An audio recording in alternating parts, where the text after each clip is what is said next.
your budget may already be outdated. Not because you made a huge mistake, not because you bought one coffee, because the economy quietly changed the price of normal life again. The latest CPI data shows inflation running at 3.8% year over year, and the latest personal saving rate is only 2.6%.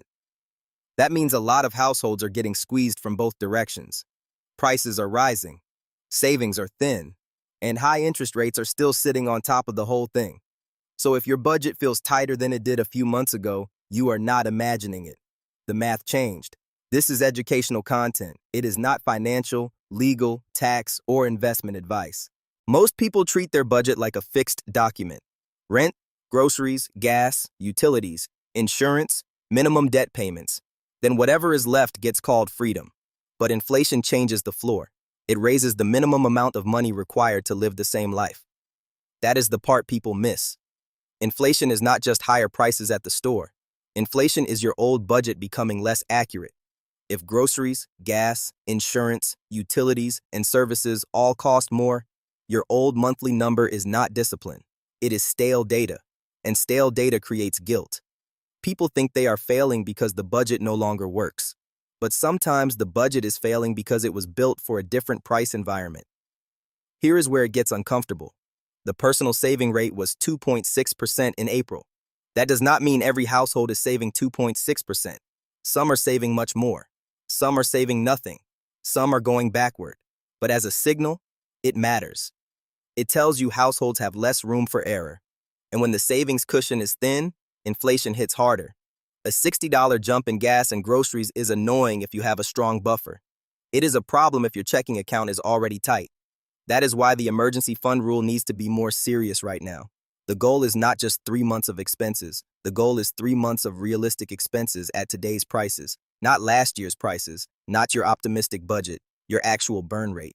The Federal Reserve is still holding rates at 3.50% to 3.75%. That matters because high rates flow through the financial system. Credit cards, personal loans, auto loans, home equity lines. Even the psychology of money changes when debt is expensive. In a low-rate world, people could sometimes hide bad habits under cheap payments. In a higher-rate world, the penalty shows up faster. This is why credit card balances are dangerous right now. Rewards points feel good. Cash back feels smart. But if you carry a balance, the interest can erase the reward and then punish you for it. The first rule of this environment is simple. Do not let lifestyle spending turn into high-rate debt. That is how a budget problem becomes a financial trap. So what do you actually do? Start with a repricing audit. Do not ask, what do I wish my budget was? Ask, what does my life actually cost right now? Pull the last 60 days. Look at groceries, transportation, insurance, utilities, subscriptions, eating out, and debt payments. Then separate your spending into 3 buckets. Bucket 1 is survival: housing, food, basic transportation, utilities, insurance, minimum debt payments. Bucket 2 is stability: emergency fund, sinking funds, retirement contributions, extra debt payoff. Bucket 3 is lifestyle: restaurants, upgrades, shopping, entertainment, convenience spending. Most people start by attacking bucket 3. That can help. But the real insight is seeing whether bucket 1 has grown. If survival costs are up, the budget needs a structural change. If lifestyle costs are up, the budget needs behavior change. Those are different problems. Do not confuse them. Here is the move for this week. Pick one number. Your real monthly baseline. Not income, not savings goal. Baseline. The number it takes to keep the lights on, pay minimum obligations, eat normally, drive where you need to go, and avoid new debt.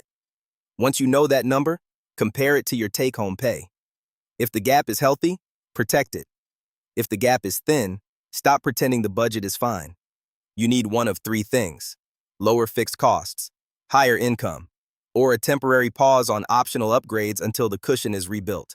That is not exciting, but it is how people stay out of financial danger.